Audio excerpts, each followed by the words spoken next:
Buenas, tudo bom? Então nós vamos para a nossa última aula, não, na verdade, nosso último.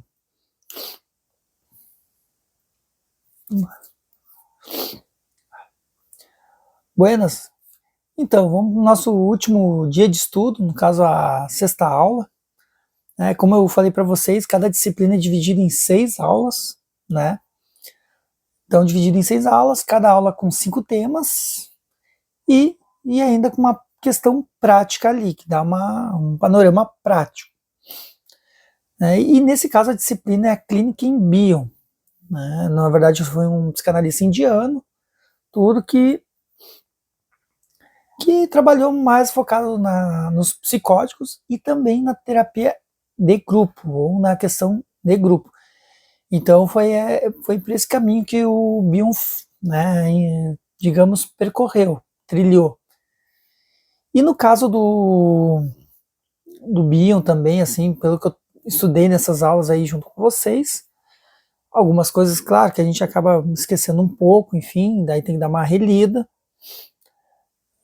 Porém, o importante é entender o conceito que está por trás de tudo isso. Então, no caso ali do Bion, é isso, tá?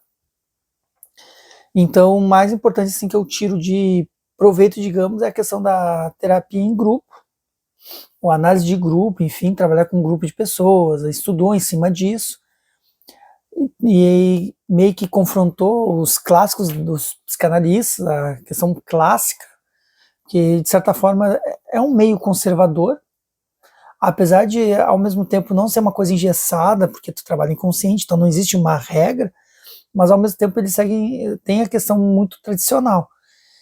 Então o Bion, quando chegou para quebrar paradigmas. E digamos que em parte ele conseguiu, assim, tanto é que fala como é que é, da quarta, me fugiu o nome, né? Tanto é que ele trouxe da questão lá de uma outra tipo de quebra. Então, para começar a aula de hoje, a última aula, com o tema 1, e aí já vem na grupoterapia. Então já começa a falar de terapia de grupo. Então vamos ver o que o texto nos traz de aprendizagem para hoje. E espero que vocês consigam agregar também bastante conhecimento nessa aula de hoje. Então aqui, começando, o que o texto fala? Com o objetivo de síntese, nessa etapa vamos resgatar os principais marcos teóricos que fundamentam a psicanálise de grupos, com base no livro de David Zimmerman. Se observarem nas aulas, todas as aulas que a gente trilhou, a gente percorreu muitas citações aí do Zimmerman, na verdade. Então, todo o texto está em função do Zimmerman. E aqui fala, então, os principais marcos teóricos. Olha bem, do quarto referencial, ele seria um marco teórico. Então, um dos marcos aqui que fala a origem. Então, grupos homogêneos de autoajuda no contexto da saúde pública, a exemplo do médico estadunidense Pratt, em 1905, considerado o primeiro grupo terapeuta, realizava grupos com cerca de 50 pacientes com tuberculose em uma enfermaria. Começava dando informações sobre questões relativas ao tratamento, depois abria para perguntas e permanecia com os pacientes mediando uma interação entre eles. Então já começou um trabalho com grupos, melhor, já se iniciou praticamente junto com a psicanálise, lembrando que a psicanálise nasceu em 1900. Freud até já tinha alguns estudos antes, mas se considerou um marco, relembrando 1900 com a interpretação dos sonhos, o livro, publicação, na verdade, é a interpretação dos sonhos. Então nasceu praticamente junto, ali, em 1905. Outro exemplo é o grupo de alcoólicos anônimos, iniciado em 1935 e continua até hoje. Então Pratt foi, digamos, o fundador da grupoterapia, começou o estudo com grupos, o trabalho com grupos. Então esse é um dos principais, nem fala aqui, os principais marcos teóricos. Aí também aqui traz um pouco de Freud, alguns textos dele que fundamentam a psicanálise de grupos. Então um deles aqui que traz é o Projeto, que é o Indivíduo e seus Semelhantes, 1895. Na verdade, esse texto ele é um esboço do que ele já estava construindo em questão da teoria psicanalítica em si, das questões psíquicas, o consciente, inconsciente, pré-consciente, aquela coisa toda. E aí vem o Leonardo, A Criança e a Mãe, em 1910. Ali, na verdade, ele faz um estudo sobre Leonardo da Vinci. Então, quando fala Leonardo ali, é o Leonardo da Vinci mesmo. Então, ele faz uma interpretação em cima da história dele, da infância, enfim, em alguns momentos relatados por Leonardo da Vinci. E aí Freud faz um estudo em cima disso. Outro texto também, As Perspectivas Futuras da Terapêutica Psicanalítica, no mesmo ano. Depois vem Totem e Tabu, que é uma outra teoria. Psicologia das Massas e Análise do Ego, em 21, que acho que é o texto que se aproxima um pouco mais da questão de grupos. E aí depois vem O Futuro de uma Ilusão, Mal-Estar na Civilização. Que Mal-Estar na Civilização seria uma análise da sociedade atual. Claro, atual na época dele, isso em 1930. Mas seria, digamos, uma análise que se faria nos dias de hoje, como, por exemplo, a questão das próprias pessoas ficarem com ser mais comum a questão de crise de ansiedade, crise do pânico, depressão. Então há um mal-estar na civilização, só que de outras maneiras. Então, na época ele falava em 1930, naquele momento, então já existia mal-estar na civilização. Então daqui a pouco se percebe que existe um padrão da sociedade, ou não.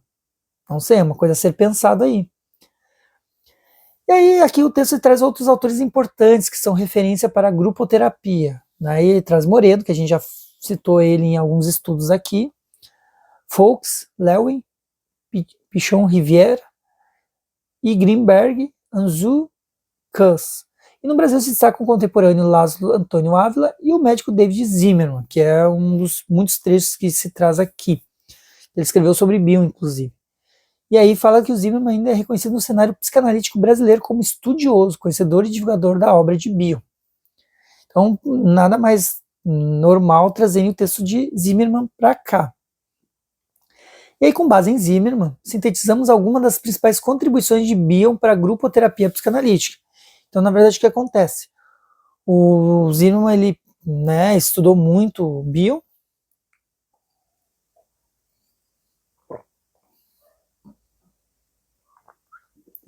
Bion, e aí o texto ele sintetizou. O que é sintetizar? Tipo um resumo, digamos assim, das contribuições de Bion. Então, em todo grupo coexistem duas forças contraditórias permanentemente em jogo, uma tendente à sua coesão e a outra à sua desintegração. Então, na verdade, o grupo ele tem sempre duas coisas atuando, uma para manter o grupo coeso, unido, e outro para digamos, nem fala desintegração, tipo, para se desmanchar o grupo. Aí outra contribuição também é a dinâmica grupal, que movimenta assim dois planos. Pelo um grupo de trabalho, que opera no plano do consciente, está voltado para a execução de alguma tarefa, e o grupo de pressupostos básicos, que opera sob influência do inconsciente, com manifestação de conflitos primitivos. Aqui já traz um resumo também dos textos anteriores que a faculdade trouxe aqui sobre Bion. Tá? Então, retomando aqui só para gravar na mente. Então, a dinâmica grupal, a dinâmica do grupo, tipo, como o grupo se funciona, se movimenta, se interage, ele movimenta-se em dois planos. Então, pelo grupo de trabalho e o grupo de pressupostos básicos. Então, ficar isso na mente, pressuposto básico inconsciente e o grupo de trabalho consciente. E aí, uma outra contribuição dele é o grupo precede o indivíduo. Isto é, as origens da formação espontânea de grupos têm suas raízes no grupo primordial, tipo a horda selvagem, tal como Freud já estudou. O grupo forma o indivíduo. É por meio dos vínculos que acontece a constituição do sujeito. Claro, né, pessoal? Se vocês parar para pensar, a gente não brota sozinho. A gente tem família, tudo. Então já é considerado um grupo, como eles falam, o grupo primário. E esse grupo, que é a família, já vai nos formando, já vai tornando sujeito, colocando valores. Então ele segue bem essa linha aí. Então, na verdade, é por isso que fala que o grupo constitui o sujeito. Aí outra contribuição, a cultura grupal consiste em uma permanente interação entre o indivíduo e seu grupo. Então, é constante a interação entre os dois. Sempre vai tendo essa interação. Aí também aqui fala, a cultura exige uma organização, que é processada por meio de instituições de normas, lei, dogmas, convenções e um código de valores morais, éticos e estéticos. Então, na verdade, é exemplo de igreja, exército, como foi citado em outras aulas. Então, exige, né? Então, a cultura exige uma organização. Então, tem que ter uma organização. Então, aqui, ó, o modelo de relação que o indivíduo tem com o grupo é o de continente-conteúdo, que se dá pelos vínculos de amor, ódio e conhecimento. Então, a relação do indivíduo com o grupo sempre vai ser continente-conteúdo. Lembrando, continente é aquilo que tudo recebe informação e repassa simbolizando, tá? Fica bem claro aqui. E conteúdo é aquele que despede o conteúdo, é o que larga suas angústias. Então, voltando aqui, e o vínculo se dá pelo amor, ódio e conhecimento. Porque lembra que o bebê ele tem amor e ódio ao mesmo tempo. E o conhecimento é depois que o bebê larga essa angústia dele, larga para a mãe, que é o continente, a mãe retorna isso aí simbolizando, dando nome, digamos, às angústias, e aí vem o conhecimento, que ele botou como K. Então aqui ó, a próxima contribuição. Ó. Quando o indivíduo ameaça o establishment do grupo, tipo, por ser o portador de ideias novas, boas ou ruins, ou aquela pessoa que traz ideias novas, traz coisas que abalam o grupo, ou a base do grupo, o movimento que o grupo faz é de vetar sua entrada, ou expulsão, bode expiatório, ou ignora sua presença, ou desqualificam suas ideias, ou o grupo aceita, mas o mantém em atividade de pouca influência decisória. Tipo assim, tu até tem uma razão, mas vai ficando aqui, sabe? Pelo que eu entendi aqui. Qualquer indivíduo necessariamente participa em diferentes grupos, em que será influenciado e também influenciará outras pessoas. Então ele vai transitando grupo, por exemplo, ele pode fazer parte do grupo de uma igreja, e aí tentar influenciar o grupo da família, ou o grupo de colegas do trabalho, ou da faculdade, ou do colégio, enfim. Então tem essa questão da influência. Então qualquer indivíduo participa em diferentes grupos e que pode ser influenciado ou também influenciar. Pela dinâmica grupal, é possível perceber a presença dos conflitos estruturais, ou seja, aqueles que resultam da desarmonia das instâncias do id, ego e superego. Então, a mesma questão que acontece com o indivíduo, com cada pessoa, também existe no grupo, a questão do id, ego e superego. E aqui, para finalizar aqui na questão das contribuições, o grupo é um campo ativo de identificações projetivas, relação continente-conteúdo e se constitui como essencial elemento formador do sentimento de identidade e pertencimento. Então, o que ele está dizendo aqui, o texto, na verdade? O grupo é um campo ativo, tipo, ele está sempre em movimento, ele está sempre acontecendo alguma coisa, digamos assim. Não, e é ativo de identificações projetivas, relação continente-conteúdo. Tipo, lembra que identificação projetiva é as pessoas, as suas angústias projetam nas pessoas, e a pessoa que é continente absorve e devolve nomeando, lembram disso? Por isso que é identificação projetiva. Então, e o grupo é um campo ativo disso. Então, isso é uma coisa que tem que ficar bem claro. O grupo ele é ativo nesse sentido. E se constitui como essencial elemento formador do sentimento de identidade e pertencimento. Então, na verdade, o grupo ele dá nomes também, ele acaba sendo um continente, de certa forma, para cada indivíduo. E cada indivíduo traz suas angústias, ou o seu conteúdo.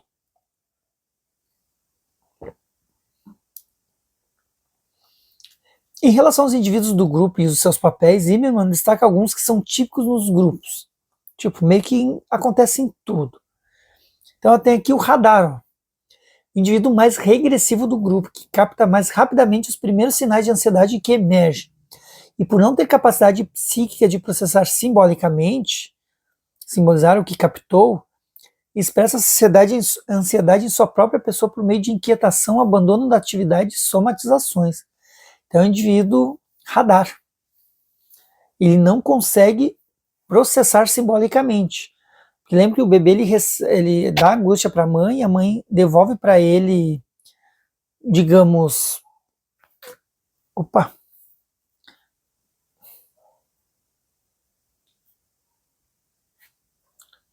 aqui,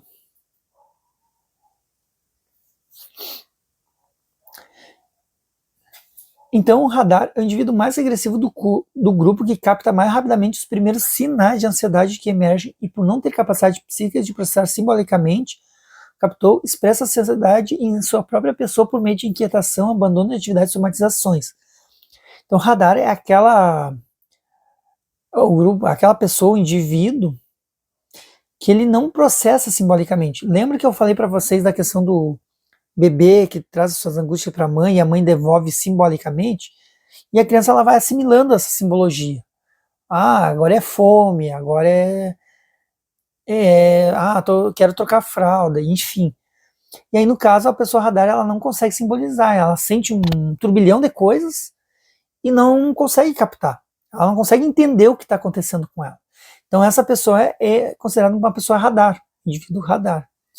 E é o mais regressivo do grupo, digamos assim. Aí tem aquele indivíduo sabotador.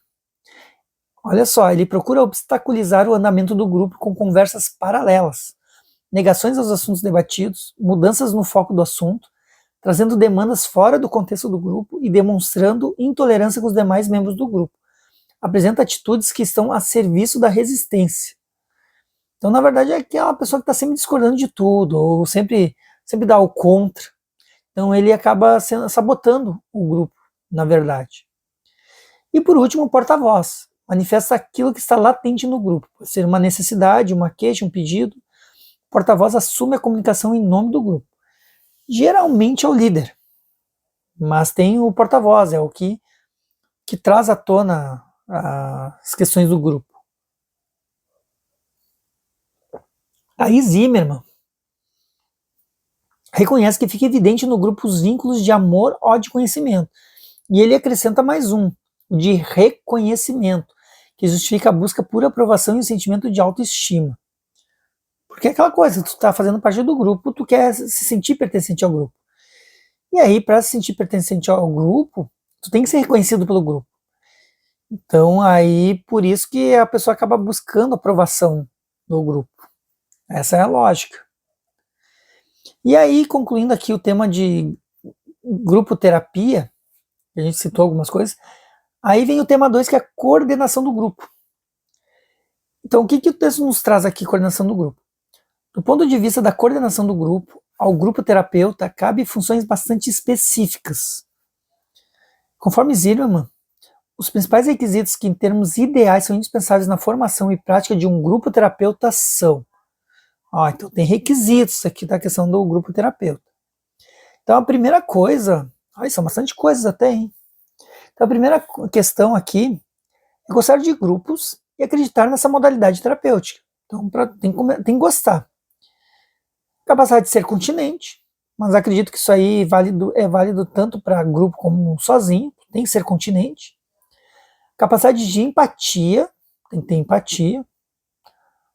A capacidade de intuição, né, tá analisando o grupo ali, intuir alguma coisa, acredito que é isso. Capacidade de discriminação de discriminar, de...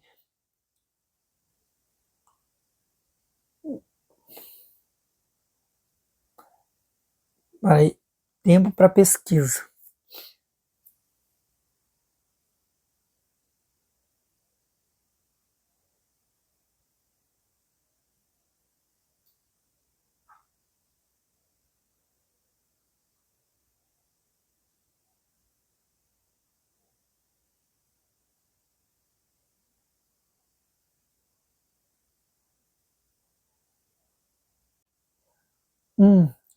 Imaginei.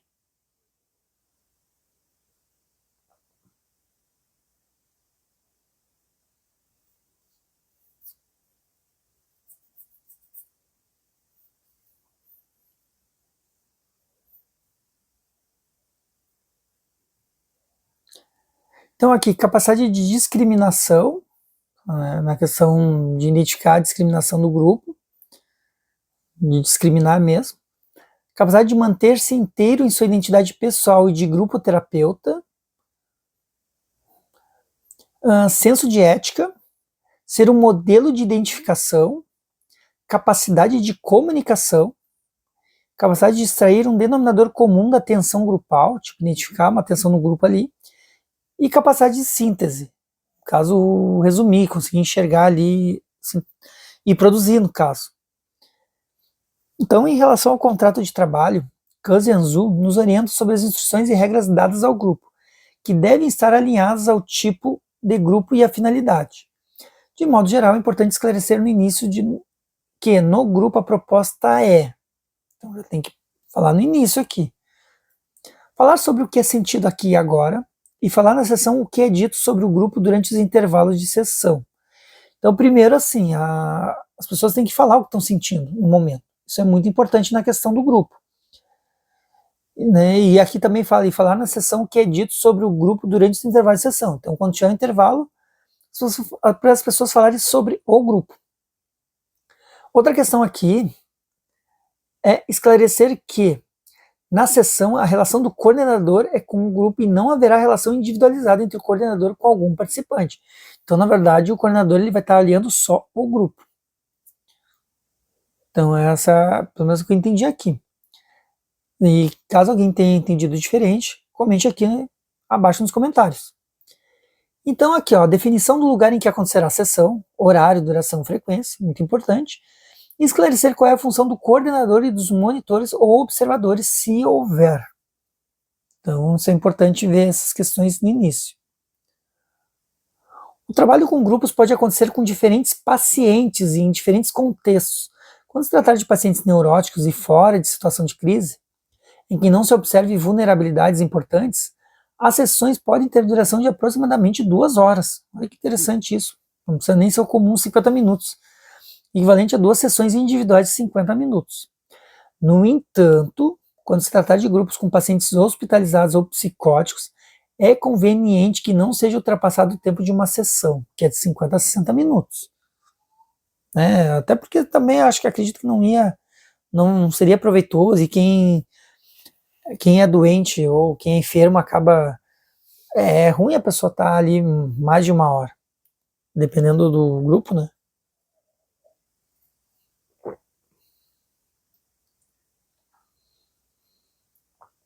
Então, no relato de experiência de um grupo de acadêmicas na coordenação de grupos em hospital psiquiátrico com pacientes psicóticos, são feitas as seguintes constatações. Então, na verdade, esse texto aqui, pelo que eu estou percebendo, é um relato, um resumo de observações clínicas, neste caso. Então, aqui, ó. Então, voltando aqui, relato de experiência de um grupo de acadêmicas na coordenação no hospital psiquiátrico com pacientes psicóticos. Então, foi um trabalho feito ali. E as considerações. No início de cada sessão, por tratar-se de grupo aberto por causa de altas e novas internações, é necessário retomar o contrato, explicar a proposta e o modo de funcionamento do grupo. Então, toda vez que começa, como tem uma rotatividade, sempre é bom já colocar as regras no início, como funciona, uma explicação. Aí tem o proteger, o setting, definindo como local um lugar que possa funcionar como continente com pouca interferência externa. Claro, coisas do ambiente que não atrapalhem. Por exemplo, o lugar de passagem de funcionários não é adequado. Especialmente no trabalho com psicóticos, o setting precisa ser estável, seguro e protetivo. Aí outra consideração, quanto mais desorganizada a mentalidade grupal, maior a necessidade de minimizar o conflito e salientar o apoio. Então a ideia não é botar fogo no parquinho. Né? Se acontecer conflito, coisa assim, é tentar baixar a bola, porque senão, pelo que eu estou vendo, são questões importantes, assim, na questão dos psicóticos, por exemplo, e não é adequado que o grupo tenha caráter obrigatório ou compulsório, cada um participa se for do seu desejo. Então, uma questão voluntária do paciente. E aí uma observação aqui em relação ao paciente psicótico. Existe a dificuldade de acesso ao social e ao simbólico. Né, e até fica para uma próxima aula aí a questão dos psicóticos. Não tem a questão da simbologia. Ou seja, aquilo que o faria reconhecer-se como componente de um grupo no qual se estabelecem os laços sociais, no entanto, ele pode se servir da estruturação lógica do laço social sem necessariamente estar inserido nele. Tipo, tá, mas não tá. As autoras relatam que os principais fenômenos analisados no campo grupal foram ansiedades, defesas e identificações. Além disso, o grupo parecia funcionar sob uma constante ameaça de desintegração que precisava a todo momento ser trabalhado pela coordenadora no sentido de garantir a existência daquele espaço, por meio de sua presença atenta e constante. Então é uma luta forte aí. Na análise das atividades grupais, as autoras destacam as seguintes considerações. Mais considerações aqui. Na mentalidade dos pacientes do grupo, havia evidências de fortes influências do contexto social atual, estilo de vida contemporâneo. Então, sempre surgiram questões do contexto social atual. É possível perceber que entre os membros do grupo há falência da função paterna. Olha que interessante. Falha de representantes simbólicos, claro, significativos da constituição do sujeito e perda de referência à tradição. Como eles não têm a simbolização, não tem como criar tradição. Então tudo uma consequência nesse caso. No contexto de vida dos membros do grupo, há um crescente clima de violência, dominância de valores e ideais provindos da mídia, estilo de vidas estressantes e dinâmicas familiares adoecidas. Tudo isso ajuda. Grupos com pacientes sofrendo da mesma condição facilitam a identificação, a revelação de particularidades e intimidades, o oferecimento de apoio aos semelhantes, desenvolvimento de objetivo comum, a resolução das dificuldades e dos desafios que se assemelham. A participação no grupo reduz o isolamento social e o estigma. As autoras também fazem considerações sobre o embasamento teórico quanto à questão do apoio fornecido do grupo ao grupo e pelo grupo. Então, são bastante considerações aí, né, pessoal? A questão de trabalhos com grupos, principalmente dependendo do tipo de grupo que vai se trabalhar. Então, isso que eu tenho que me atentar também, se caso no futuro trabalhar com grupos. Não é minha ideia, vou ser bem sincero.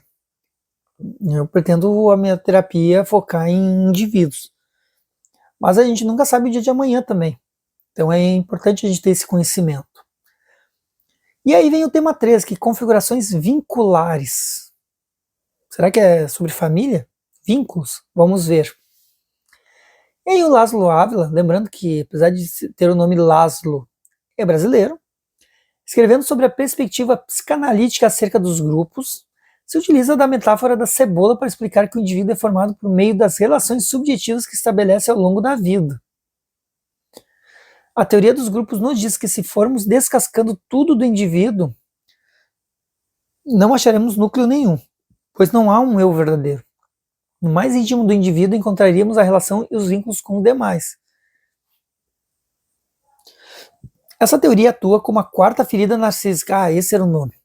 Quarta ferida narcísica para a humanidade, e é especialmente desconfortável para a psicanálise tradicional, pois põe em questão o conceito de identidade. Claro que se tudo está relacionado a grupo, logo não existe identidade. Assim, porque a identidade ele se forma através do grupo. Então, por isso que é uma quarta ferida narcísica. Reconhecer os vínculos como determinantes para a estruturação da personalidade é diferente de dizer que é por meio dos vínculos que o inconsciente atua no indivíduo. São coisas diferentes. A ideia mais cara da psicanálise é a existência do inconsciente em cada pessoa. Contudo, com base no que estudamos, já podemos compreender que ao nascer não se tem um aparelho psíquico e nem personalidade prontos, de maneira inata. O inconsciente sim, pois ao nascer já se observa um funcionamento psíquico rudimentar que corrobora o que Freud definiu como inconsciente. Então, no bebê já se consegue identificar o inconsciente. Incrível que pareça. Porque olha aqui, no entanto, toda a estruturação do psiquismo que chamamos de constituição do sujeito se dá mesmo por meio de configurações vinculares.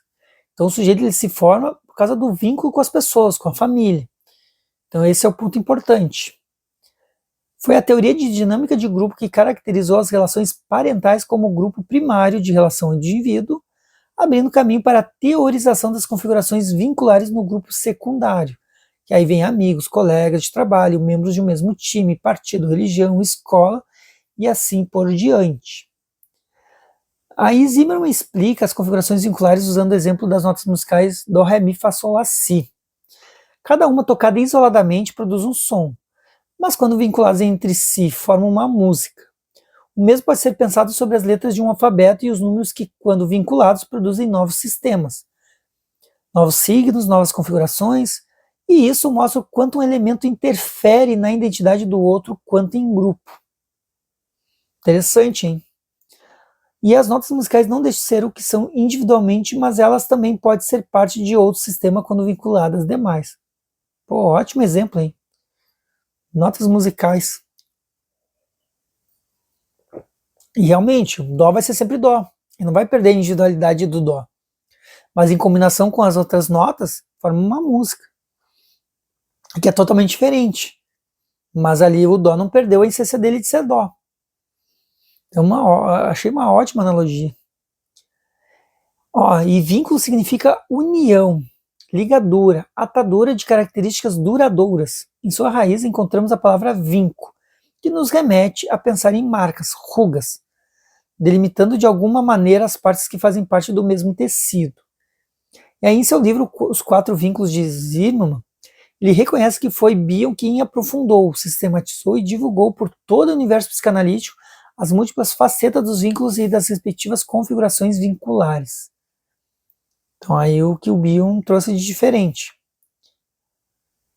Claro que aqui ele explica quais tipos de vínculos, o que os vínculos podem ser no caso. E aí os vínculos podem ser de natureza intersubjetiva, entre duas ou mais pessoas. Então assim, o vínculo, na verdade está falando de vínculo. Então ser intersubjetiva, que significa entre, aí vai ser duas ou mais pessoas. Intrasubjetiva, e aí explica aqui que as diferentes partes dentro de uma mesma pessoa, tá? Intra dentro, inter entre e intra dentro. Ou transsubjetiva, em cujo caso o vínculo atravessa fronteiras e adquire uma dimensão bastante mais ampla, como seria o caso de nações em litígio. Aí traz um exemplo aqui da transsubjetiva, que transcende a coisa, ou transcende. Deu branco. Mas seguimos. O que Bion chamou de vínculo, Freud chamava de libido.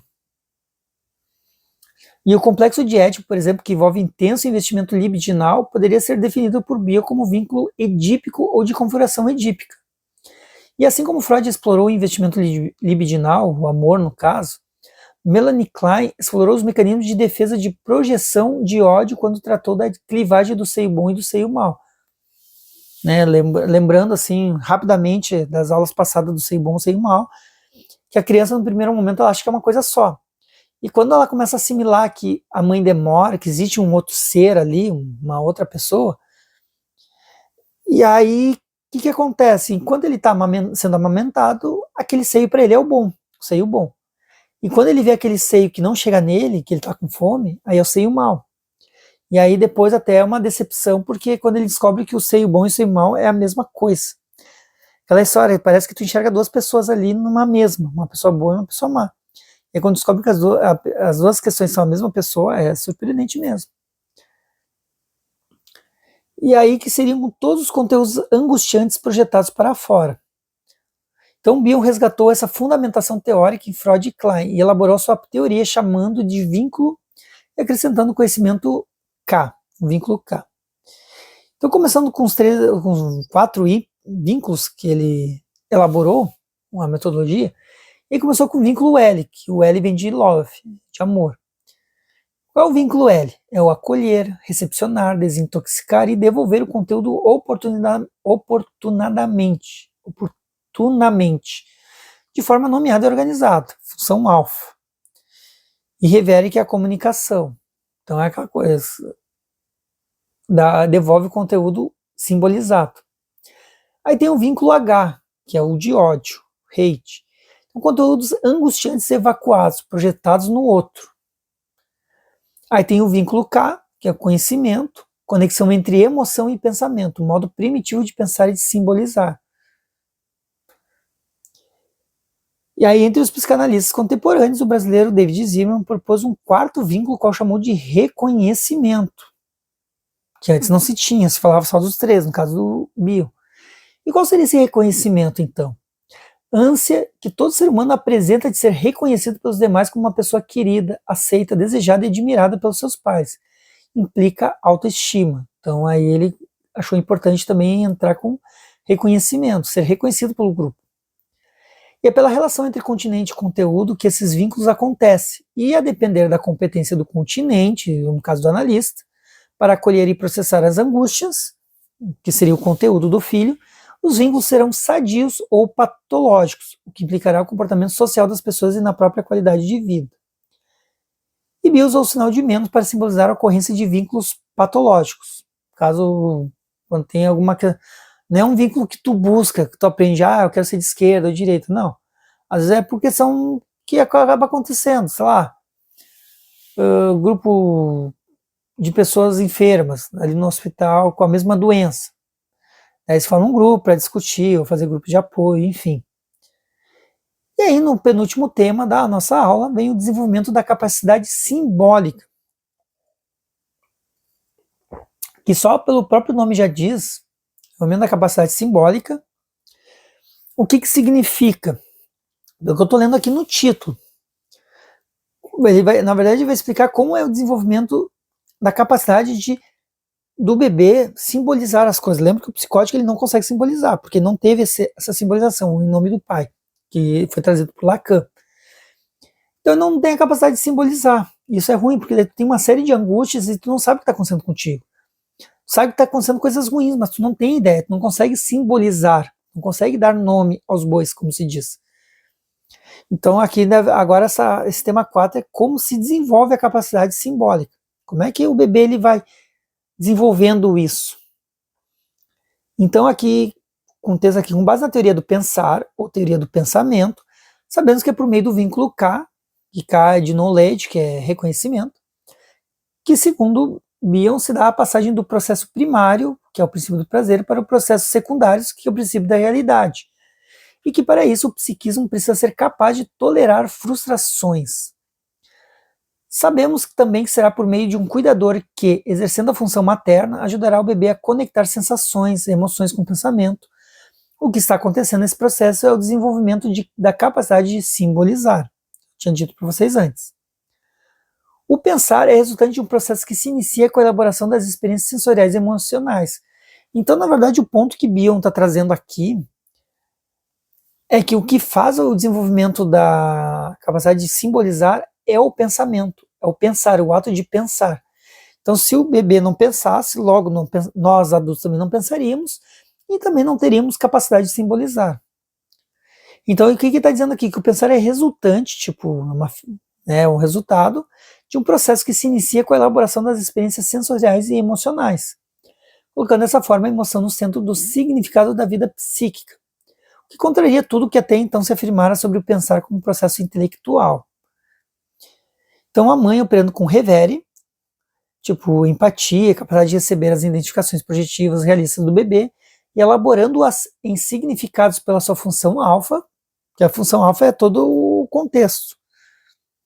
Devolve ao bebê, o qual introjeta e se identifica com um funcionamento mental da mãe. E lembrando aqui, a função alfa da mãe não vai dar sentido às experiências do bebê, o que gera elementos alfa que serão introjetados pelo bebê no lugar dos elementos beta, emoções sem sentido. E para conseguir pensar é preciso que tenha acontecido essa comunicação entre mãe e bebê. Então se a mãe não começa a simbolizar o bebê ou até essa conversa, filho, isso aqui significa isso, significa aquilo. Se não tiver isso,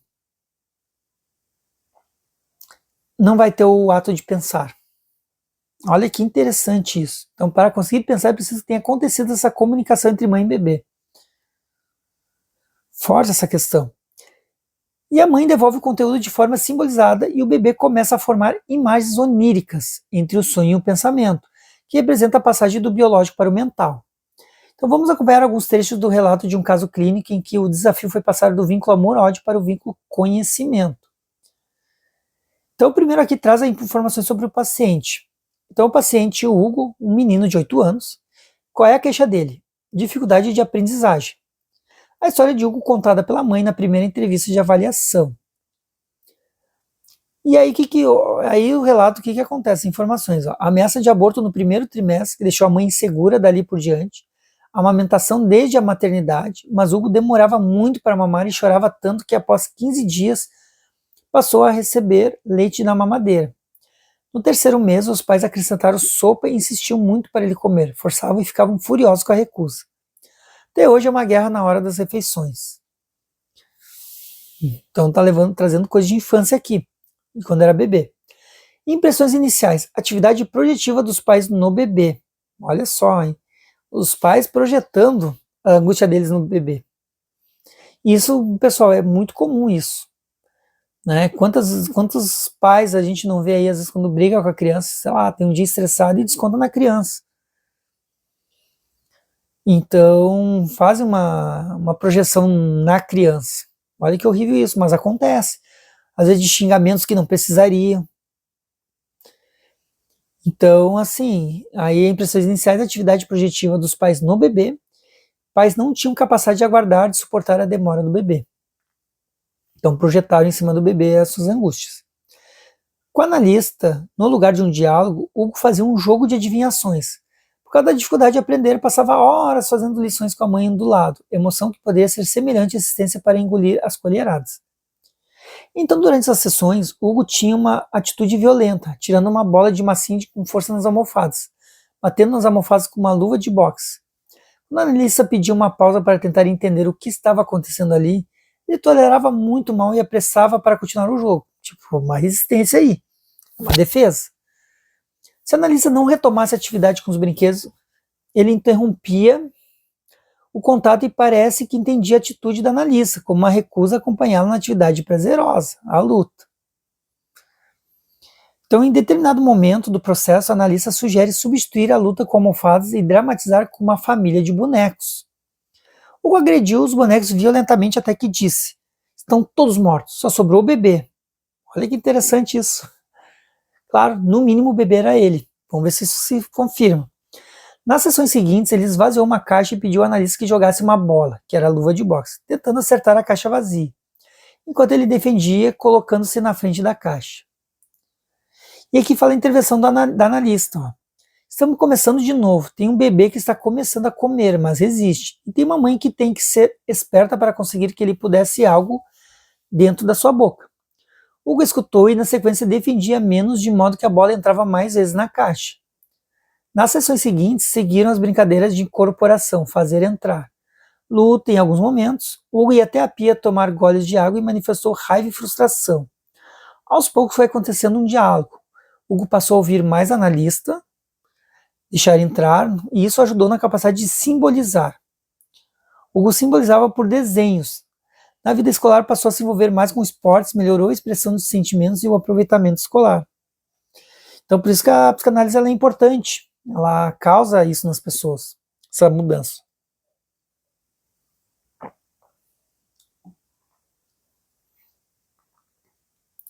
E aí a conclusão, ó.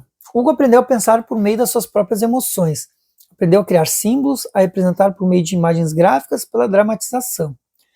Então o desafio terapêutico é passar do vínculo amor e ódio para o vínculo conhecimento. O vínculo H, que é o ódio de hate, pode ser representado por arremesso de objetos, brincadeiras de luta, falas agressivas, violência, sadismo, sacarmos. A principal intervenção para passar do vínculo H para o vínculo K é convidar o paciente a entender o que está acontecendo ali. Então isso é importante para levar para a vida, assim, né? No meu caso, futuro terapeuta, e quem sabe vocês também não. E é da relação entre experiências, sensações corporais, biológicas e emocionais, com o pensamento que será construída a capacidade de simbolizar, pensar por meio das emoções. Então, na verdade, o que ele está dizendo? Que é da relação entre a experiência com o pensamento. Então, essa relação que acontece é que será construída a capacidade de simbolizar. Se não tiver isso, não há simbolização. E aqui ele dá um link para, no caso, se quiser mais sobre o texto. E o nosso último tema aqui, que é grupo terapia hoje. Como funciona hoje? A gente é o nosso último tema. Então, Laszlo Antônio Ávila é uma das referências atuais no Brasil para o estudo da teoria psicanalítica de grupos e nos atualiza resgatando a contribuição histórica de diferentes psicanalistas. Ávila destaca uma diferença muito importante a ser observada. Grupos de pessoas reunidas... no caso, grupo e pessoas reunidas. Tipo, grupo é uma coisa, pessoas reunidas são outras. Para ajudar nessa diferenciação, ele usa a metáfora da taça de sorvete. Olha, vamos ver como é que é esse trem aí. Ao colocar algumas bolas de sorvete de diferentes cores e sabores em uma taça, é possível observar que na superfície as bolas não se confundem. Cada uma mantém seu sabor e contornos definidos. No meio da taça é possível observar que as bolas se mesclam, mas ainda mantendo suas cores e sabores facilmente distinguíveis. Já no fundo da taça, as cores e os sabores estão completamente misturados, e não é possível identificar nem pelo paladar e nem pelo olhar os sabores originais. O autor faz uma analogia para explicar os 3 planos constitutivos dos grupos. Então aqui é o exemplo do fotinho do sorvete. Então, primeiro, cada pessoa tem uma identidade própria e sua singularidade distingue dos demais. Importante isso. As trocas estabelecidas entre os membros deixam evidente o plano das identificações. As identidades se confundem, pois pela convivência uns passam a portar características dos outros. É o momento em que acontecem as trocas, a comunicação e a dinâmica de grupo. E o terceiro aqui que tem, terceiro plano, em que já não se observa mais a individualidade, e sim a massa. Então quando já acontece uma generalização, ninguém mais enxerga. A gente vê passeatas, por exemplo. Passeatas é muito comum, protestos. Então aqui continuando o texto, mesmo na psicanálise individual, que é a análise pessoal, estão envolvidas as relações transferenciais e todas as relações que habitam no indivíduo. Sua história de vida, suas tradições culturais, sociais. Ainda que a análise se dê predominantemente no primeiro plano, sujeito singular, a proposta de Ávila é que o indivíduo também seja considerado em suas identificações e no que nele aparece como massa, ou seja, como um eu coletivo. O mesmo autor adverte que isso não é o mesmo que defender a ideia de inconsciente coletivo de Jung. Veja, para não confundirem a coisa. Uma coisa é uma coisa, outra coisa é outra coisa. Então o mesmo autor adverte que isso não é o mesmo que defender a ideia de inconsciente coletivo de Jung. Ávila justifica seu alinhamento com a psicanálise freudiana e se fundamenta principalmente no texto Totem Tabu, escrito no mesmo ano em que houve a ruptura entre Freud e Jung. Ainda sobre esse tema, vamos sintetizar algumas conclusões dadas por Ávila. Então, quando pensamos no grupo, temos que desfazer a ideia de que o grupal é feito pelos indivíduos. O correto é reconhecer que o indivíduo é feito pelo grupo. Então, não é o grupo é feito pelas pessoas, mas as pessoas são formadas pelo grupo. É o que está falando aqui. Não falamos por conta própria, e sim somos falados. Claro, estamos falando de grupo. É quando o ego fracassa que emerge o sujeito do inconsciente, no ato falho que mostra o desejo, mas ninguém suporta ficar o tempo todo no inconsciente. Isso é uma constatação.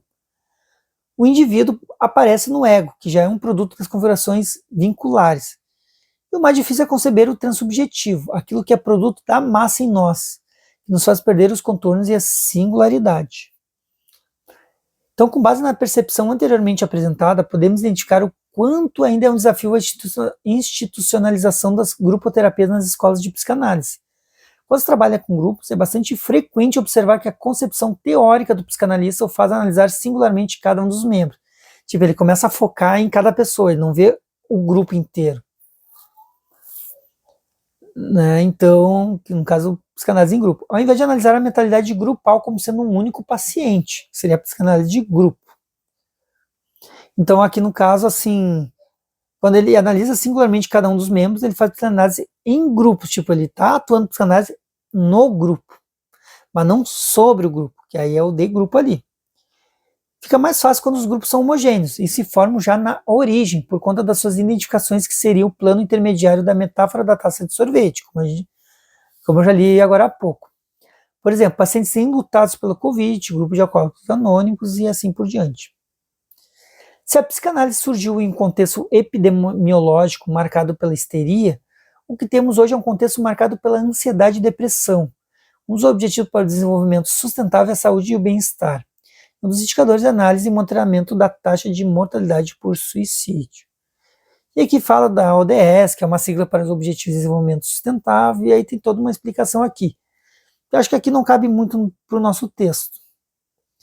Em outros objetivos, a exemplo do ODS 5, 8 e 10, a psicanálise de grupos encontra alinhamento e, por ser um dispositivo para potencializar o alcance das metas, pode ser este um campo de atuação que a sociedade nos convoque a participar e para o qual será necessário que os psicanalistas se especializem por meio da experiência analítica com grupos, estudo e debates entre seus pares. Disso que resulte a atuação em diferentes cenários para além da clínica individual.